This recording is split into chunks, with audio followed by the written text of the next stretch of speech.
big dumb shots. He just lost the ball. Don't look at me. Watch the ball. What's up, Fanout Crew? Colby and Brian here. I don't know why I said our names in the opposite order, but anyways, we're here for our second Fanout Pinball Podcast episode. Name pending. Maybe we'll just stick with that. I don't know.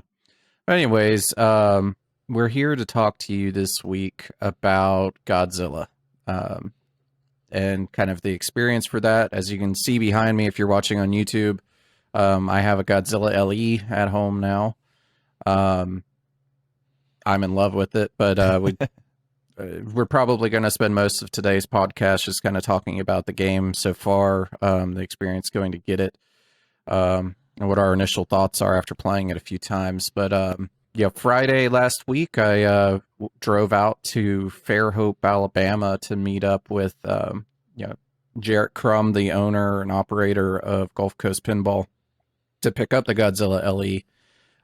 Had a short conversation with him. I wanted to share with you guys a little snippet of him talking about where you can go order a pinball machine, and kind of start your pinball journey if it's something new to you. So we'll insert that video here. What's up, Fanout Crew? Brian here, driving to Alabama. Godzilla LE has arrived. I'm rocking my Godzilla hat. Feeling good. Got my City of Five Flags Pinball League shirt on. I'm just swagged out today, representing the hobby I love and franchise I love with Godzilla. I've been waiting on this game now for, I don't know, about 2 months. I was fortunate enough to get just a really good deal and a good opportunity at getting a Godzilla LE.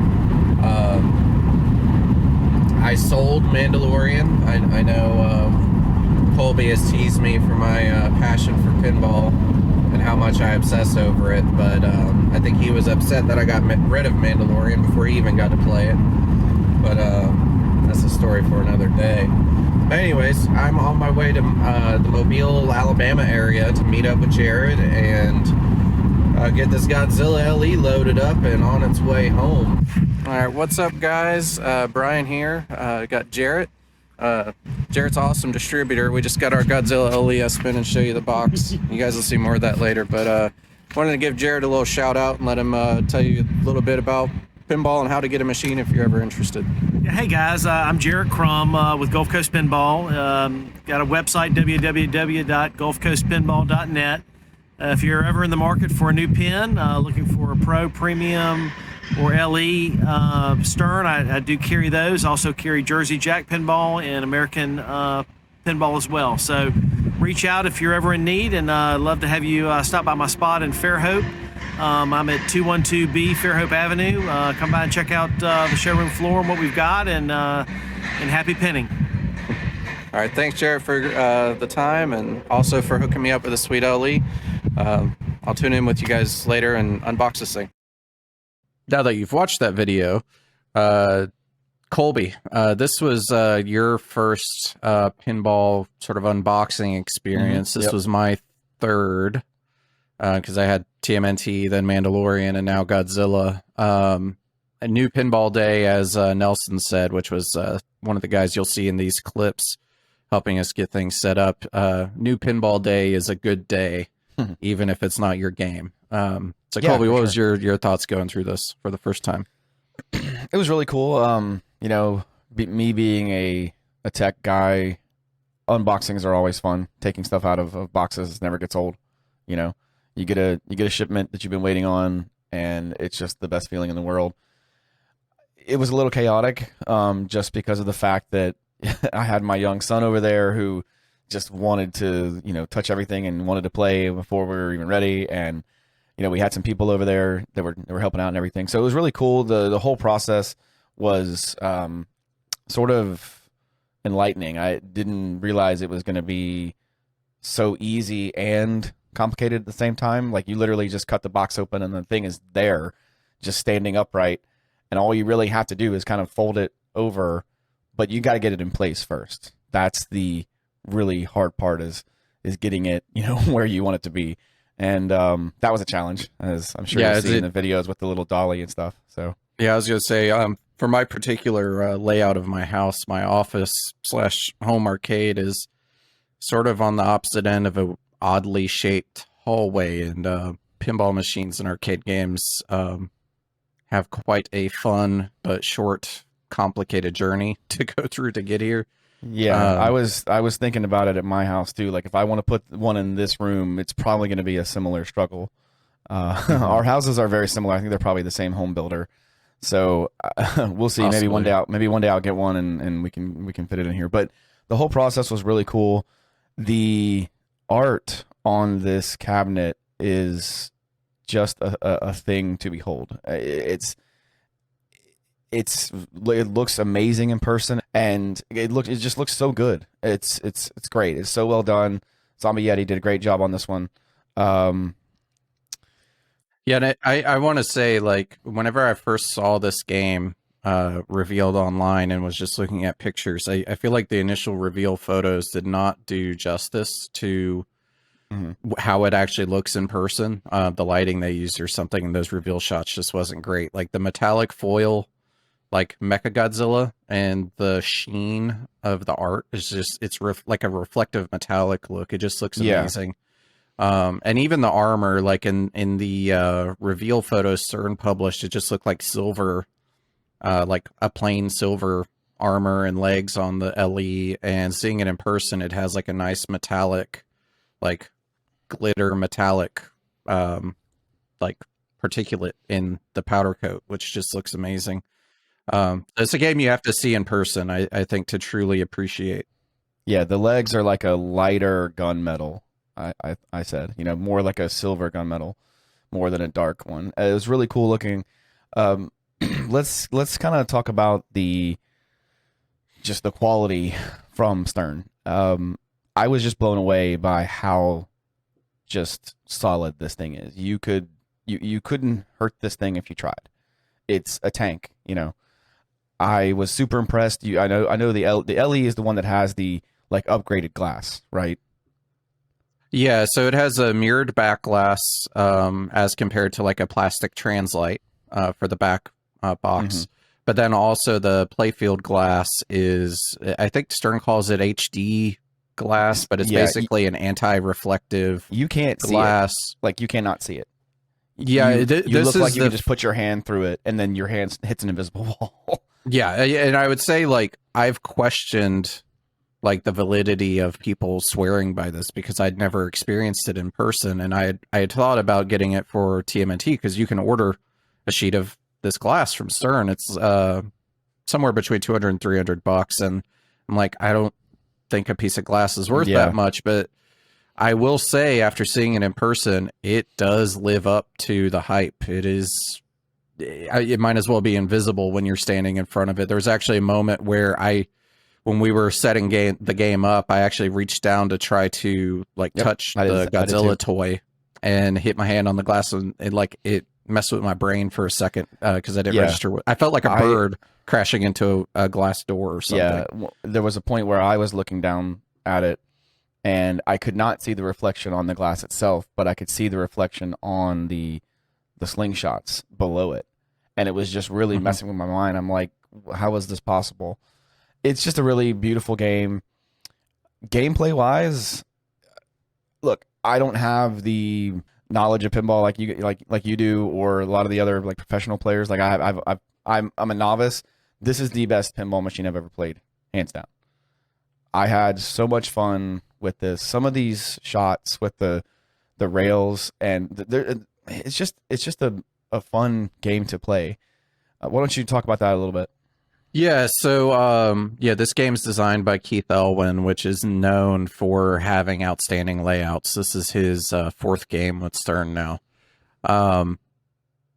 As compared to like TMNT, which I've owned, and I've put 1,500 plays on this thing. Last I looked a few months ago, Godzilla flows way, way, way better. And I love TMNT.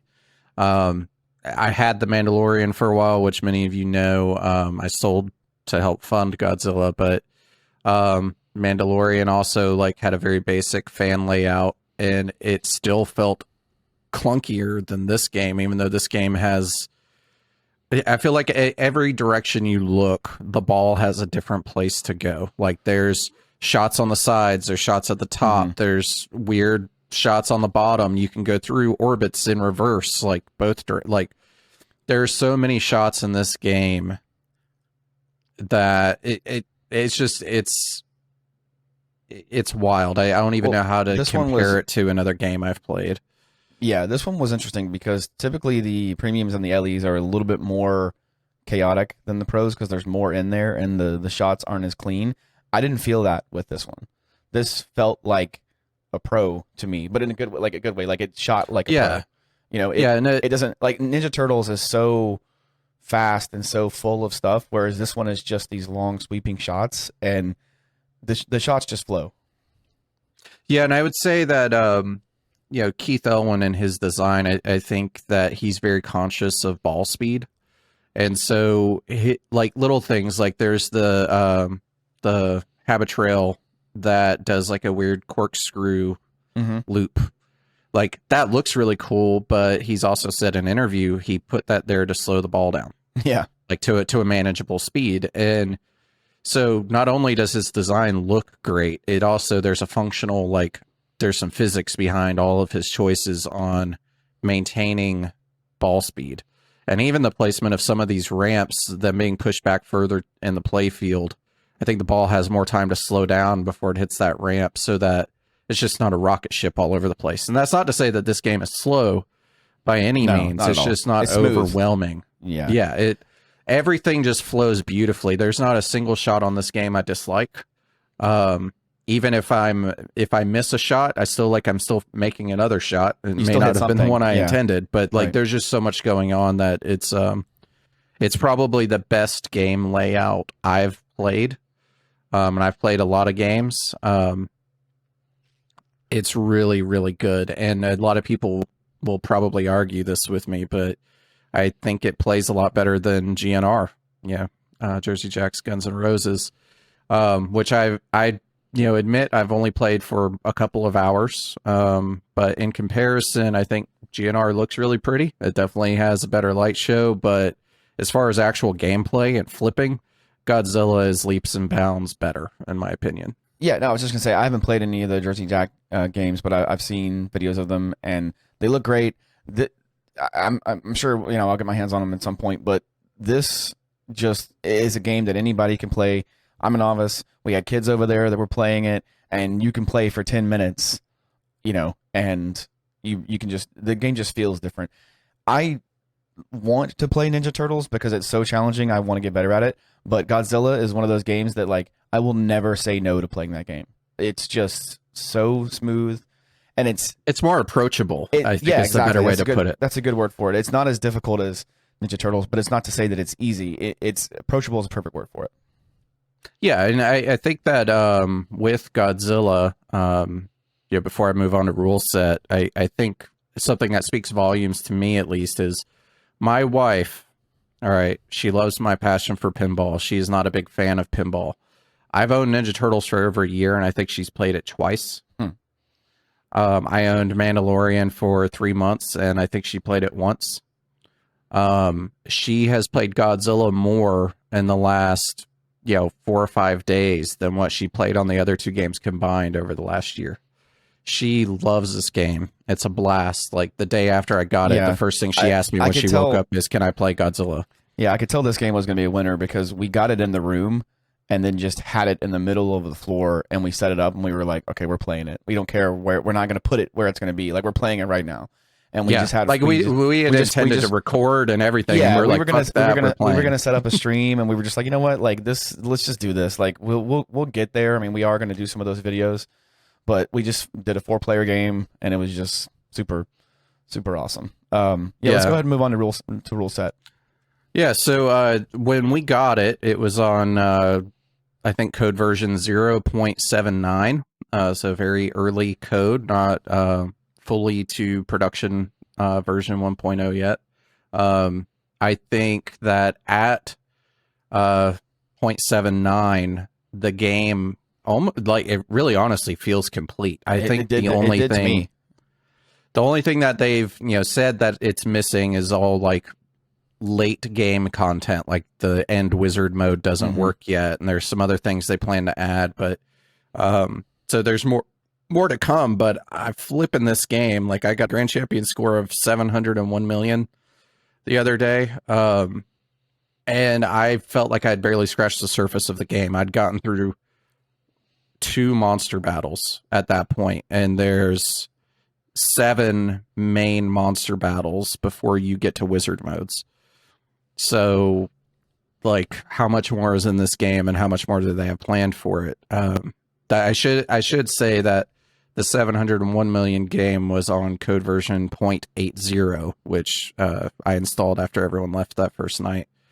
Let's talk about that. The game feels very good. This is the first game that has the Insider connected built in. You said, and it has Wi-Fi and everything, and you can like update it. It's really cool.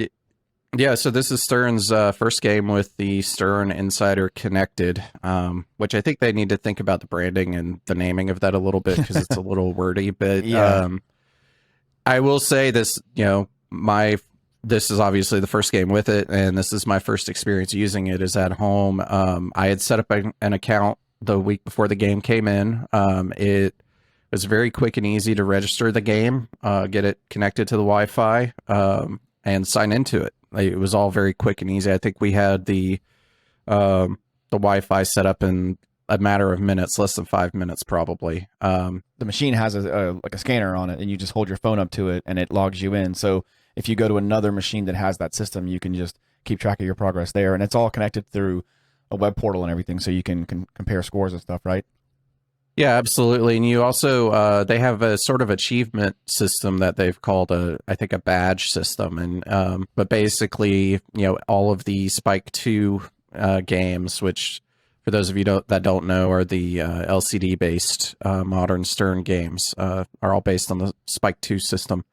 But all of the Spike 2 games from the last like 5 or 6 years are going to be getting retrofit kits to add Insider connected to them. I think those are supposed to be on sale for, I want to say it's $200, and you get everything you need in a box. Yeah, I saw that was like it was like an extra like add-on if you wanted to buy a new one. But that's cool that they are allowing you to sort of add it onto your existing one. I like that they're doing that, because as more people get these add-ons installed, you're going to have a lot more of a kind of ubiquitous scoring system all across the world.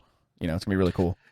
Yeah, there's some interesting pros and cons to having it, I think. I personally like it.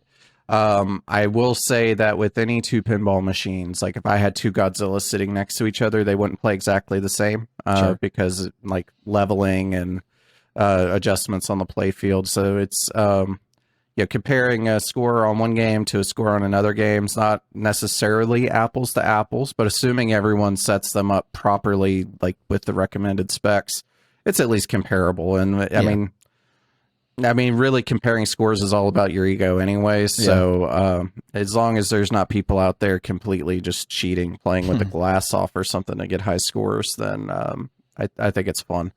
Yeah. But with that said, I think there's a lot more use to that system as well from an operator perspective if you're putting games out on location, because you can track, all the game audit stuff remotely without having to drive to where your machine is. So if you've cool.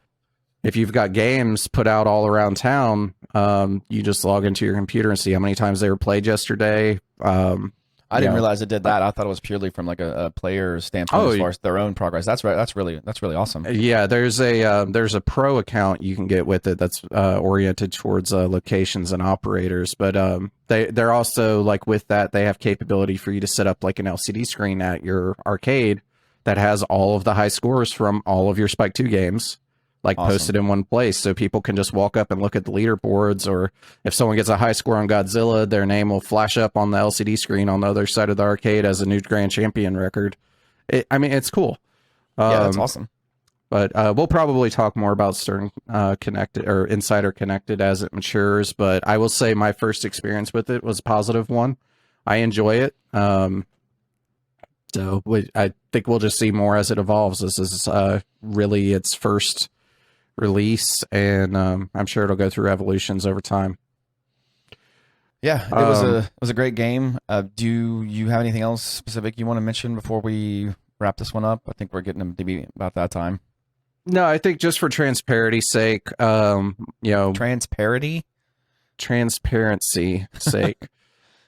I've had half a beer, Colby. Oh, bear with me. But no, just for transparency, I did have one issue with this game, shipping from Stern. My distributors getting it taken care of, but the LE comes factory with these inner art blades on the inside of the cabinet that are, I guess limited to the limited editions. And my inner art blade on the left, it was damaged upon arrival. It looks like when they were lifting or lowering the play field, it got scratched up. But it kind of caught the art and kind of like bent it or messed it up. Yeah, like it put a weird crease in it. It partially peeled it off. But anyways, Jarrett, this speaks to his quality as a distributor, but he's already reached out to Stern, and they should be taking care of it for me, sending out a new decal for me to replace it. So, but other than that, I think things happen with machines that have a bajillion moving parts and lots of wiring. So Stern has always treated me well anytime I've had a problem.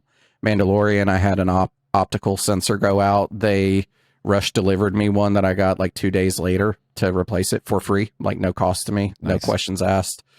So, I think as long as you've got a good distributor at your back, Stern will take care of you when you do have problems. But yeah, otherwise, that's really it. This is kind of our initial review. We're going to put a lot more time on the game and probably do some gameplay streaming of it in the near future. I think after it's soaked some more, maybe it'd be worth to come back and just see if we feel the same way or if, our minds change. Yeah, I mean, I was going back and forth between it and Ninja Turtles when it wasn't my turn on Godzilla. And Ninja Turtles is a great game, but to me, it was just like no comparison. It's on another level, no doubt about it. And nothing against Turtles. That game will stay with me forever. But Godzilla is just on a different level, and I think that speaks volumes to Keith Elwin and his team. And I'm an Elwinist now, if that's even a term. But I've heard so much just praise about him and his designs, and now that I've truly have a lot of time on one of his games, I see the appeal. I'm looking forward to see what his team comes up with next. I'm a believer. Good stuff. All right, guys. Well, thanks for joining us for this one. This was our second episode of the Fanout Pinball Podcast. Like Brian said, we haven't really decided on a name yet. We may just stick with that. Look out for some more videos from us soon on this for pinball, and we're definitely gonna get some live stream set up. We just need to get a couple more components in place first. We're trying to make everything look good and sound good, and we're excited to dive into this hobby. Hopefully you guys can join us for some live streams. Let us know what you guys think in the comments. Like and subscribe, and as always, fan out. Fan out.